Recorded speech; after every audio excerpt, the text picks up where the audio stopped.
Assalamualaikum warahmatullahi wabarakatuh. Selamat pagi. Di dalam Adobe Premiere Pro, untuk memunculkan sebuah teks itu ada dua cara. Yang pertama, kita menekan tombol shortcut ya, Ctrl+T, maka dia akan langsung otomatis membuat new title. Kemudian ada juga di sini klik new item, kemudian title ya. Ini fungsinya sama untuk membuat teks. Nah, cara cepatnya adalah kita menekan tombol Ctrl+T ya, kemudian kita kasih nama. Kalau misalnya ingin kalian kasih nama ya silahkan. Misalnya di sini nama air terjun. Nah, ini adalah jendela yang berfungsi untuk mengedit teks. Kita lebarin aja. Nah, setelah itu kalau kita membuat teks baru, di sini ada berbagai tool yang bisa kalian gunakan ya. Nah, untuk membuat teks itu klik icon type tool. Kemudian di sini kita langsung saja klik kiri, kita langsung buat namanya air terjun ya. Nah, ini teksnya udah jadi kita buat. Selanjutnya, ini kan teksnya masih terlihat kayak kaku banget ya, nggak cocok gitu. Selanjutnya kita edit nih di bagian title properties. Ini kalau kita mau merubah tipe dari fontnya, itu kita di sini di tab properties. Nah, opacity ataupun tingkat transparannya di sini di transform ya. Di sini ada rotation juga. Kemudian ini yang width dan height itu fungsinya untuk melebarkan dan juga meninggikan dari teks, atau bisa dibilang aspek rasio dari teksnya itu sendiri ya. Nah, kemudian di sini font family silahkan kalian pilih ya sesuai keinginan masing-masing, yang tentunya estetik ya, cocok dengan background ataupun video yang kita kasih titlenya. Ini contoh, cuma sekedar contoh. Kalau misalnya mau bagus lagi ya silahkan kalian kreasikan sendiri ya. Nah, ini kita sudah membuat sudah merubah fontnya. Kemudian kalau misalnya kita rasa sih masih kurang estetik ya, coba kita buat typo di sini agak kecil, bungonya agak kecil. Kita atur font size-nya. Nah, kemudian seperti ini. Kalau misalnya air terjun limburnya masih besar juga, boleh kita kecilkan kalau mau, sehingga dia susunan antar teks ataupun permainan typonya itu bisa terlihat sekali ya. Nah, ini adalah align yang berfungsi untuk meratakan teks, ada teks tengah dan juga kanan ya. Nah, ini bisa kita pilih. Kemudian yang leading ini berfungsi untuk dalam tanda kutip menjauhkan atau mendekatkan ya antara paragraf pertama atau kalimat pertama dengan kalimat kedua ya. Kita mengaturnya di leading. Kemudian di kerning ini berfungsi untuk menjauhkan dan juga mendekatkan per huruf. Misalnya ini tulisan bungonya agak jauh, kita mau mendekati nih, nah berarti di kerningnya itu kita edit. Nah, seperti ini. Makin minus angkanya ya, maka makin dempet pula huruf-hurufnya. Seperti itu. Tapi untuk defaultnya adalah 0. Kemudian tracking ini juga sama, berfungsi untuk menjauhkan dan juga mendekatkan huruf. Tapi bedanya kalau kerning tadi bisa dibilang dari kiri ya, patokannya dari kiri untuk menjauhkan huruf-hurufnya itu. Nah, tapi kalau tracking dia dari tengah seperti ini. Kalau dilihat emang sama ya, tapi perubahannya itu antara kerning dan juga tracking itu beda. Kemudian baseline shift ini kalau kita lihat sama ya dengan yang leading tadi, tapi bedanya kalau yang leading dia menjauhkan antara kalimat 1 dan kalimat 2. Di sini ini terpaku jarak yang disebabkan oleh leading. Kalau misalnya kita di baseline shift itu cuman hurufnya aja, huruf ataupun kalimatnya aja ya. Nah, selanjutnya ini kalau kita lihat dia kayak menyatu banget sama warna air terjunnya. Nah, bagaimana teks yang putih ini supaya bisa terlihat dengan jelas oleh mata kita ya, tetapi tetap pada warna aslinya yaitu putih. Kita bisa menambahkan strokes atau shadow. Dua-duanya juga boleh, silahkan kalian kreasikan sendiri ya. Nah, ini shadow yang artinya adalah bayangan. Ini kalau kita perbesar, tekan kiri dan juga shift untuk memperbesarnya secara teratur ya. Nah, ini shadow berfungsi untuk memberikan bayangan pada teks. Kalau kita lihat ya, nih angle-nya saya mainkan. Nah, kalau kita lihat di sini, ini seperti ada hitam-hitamnya dari huruf-huruf ini ya.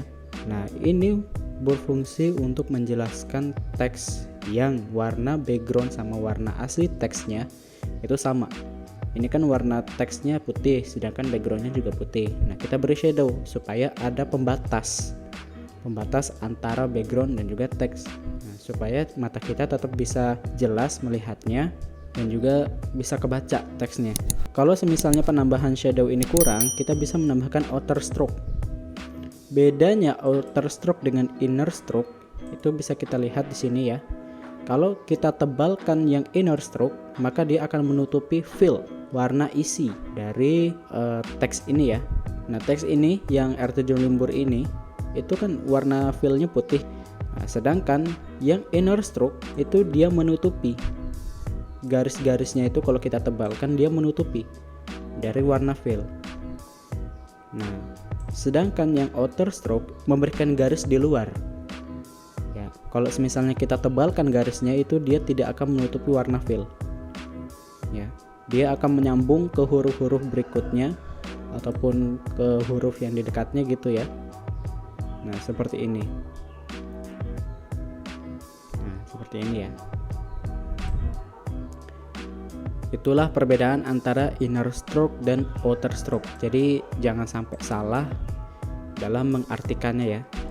Nah, kemudian yang shadow ini kalau semisalnya dirasa kurang tebal gitu bayangannya, itu bisa kita atur pada spread dan juga tingkat transparannya atau opacity ya. Kemudian yang distance itu mengatur jaraknya seberapa jauh. Kemudian size, kita atur juga size. Nah, jadi kelihatan tebal bayangannya seperti itu. Ini kalau kita kecilin lagi bisa klik kiri dan juga tekan shift.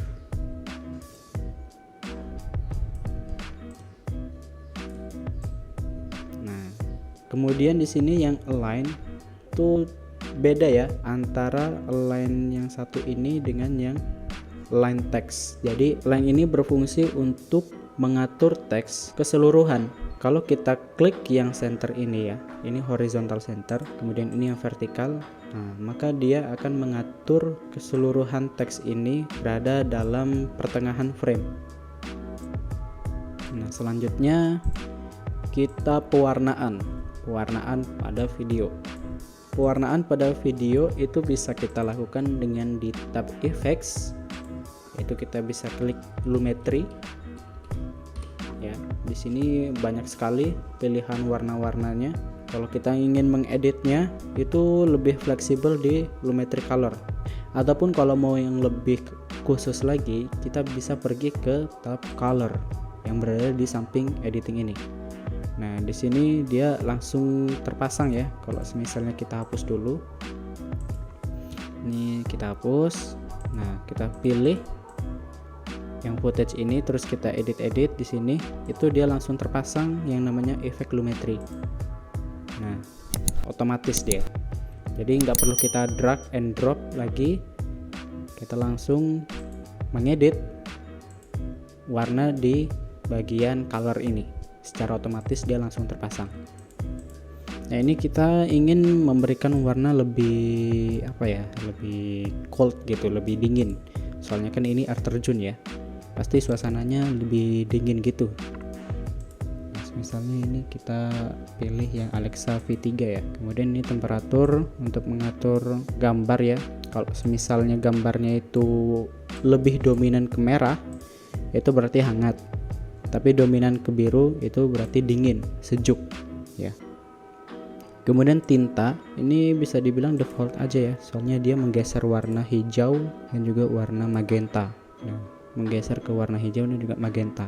Kalau kalian nggak mau repot, mungkin bisa dinolkan aja default. Kemudian yang exposure mengatur kecerahan secara keseluruhan di satu frame, bisa gelap dan juga bisa terang. Kemudian yang kontras itu mengatur kejelasan bayangan ya. Nah, bisa kita lihat di sini.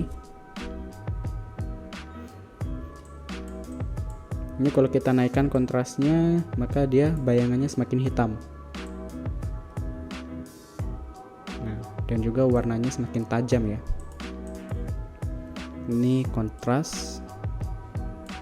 Kemudian yang highlights, ini warna putih, untuk ngatur warna putih. Kemudian yang shadow, ini untuk mengatur bayangan juga. Jadi semakin kecil angka pada shadow atau semakin minus angka pada shadow, maka bayangannya akan semakin terlihat hitam. Bedanya dengan kontras tadi apa? Kalau kontras, kalau kita naikkan ya, itu dia memberikan efek pada warna lain juga. Jadi warna lain semakin tajam warnanya. Tapi kalau yang shadow itu dia fokus pada bayangan. Ya, kalau kita lihat sekilas memang hampir sama ya. Cuma kebalikan aja, kalau kontras naikkan maka dia semakin tajam. Tapi kalau shadow kita naikkan maka dia semakin kurang tajam untuk yang bayangan dan juga ketajaman warnanya seperti itu. Nah, kemudian yang whites, ini warna putih juga, untuk ngatur warna putih hampir mirip antara highlight dan juga white, itu hampir mirip. Kemudian saturation adalah tingkat saturasi warna. Semakin tinggi warna saturationnya maka semakin pekat warnanya ya. Semakin ke bawah parameter saturationnya maka semakin hilang warnanya. Kalau 0 itu dia jadi seperti tidak ada warna. Kemudian di kreatif, di sini ada lagi yang namanya look. Look itu mirip dengan yang basic yang input load tadi tuh ya. Tapi bedanya kalau yang look dia lebih istilahnya ke gamma dari warna. Untuk penjelasan detailnya mungkin saya juga kurang tahu ya. Nah, di sini kalian bisa berkreasi lebih lanjut. Oh ya, satu lagi, kalau kita ingin mengedit ya warna dengan fleksibel, itu usahakan kamera yang kita gunakan ataupun alat yang kita gunakan itu flat color. Tapi kalau semisalnya kita mengedit video yang sudah ada warnanya, semisalkan seperti inilah, itu udah nggak fleksibel lagi, udah kita nggak bisa leluasa untuk mengedit warna, disebabkan dari awalnya sudah diterapkan preset warna itu sendiri. Yang intensity adalah memberikan intensitas dari look ini, semakin tinggi maka dia semakin berasa looknya ya. Kemudian yang faded film, kemudian yang sharpen adalah tingkat ketajaman, vibrance tingkat keseimbangan warna ya, dan juga saturation. Nah, ini yang memberikan kepekatan warna lagi. Tapi bedanya dia ini untuk look, bukan pada basic. Oke, mungkin cukup segini dulu ya warnanya, ini kayaknya udah bagus. Dan kalau misalnya kita tambah dengan teks tadi, nah seperti ini ya. Nah, jadi seperti ini ya. Mungkin cukup sampai di sini dulu untuk teks dan juga pewarnaannya. Silahkan berkreasi lagi dan juga bereksperimen ya. Saya akhiri, wassalamualaikum warahmatullahi wabarakatuh.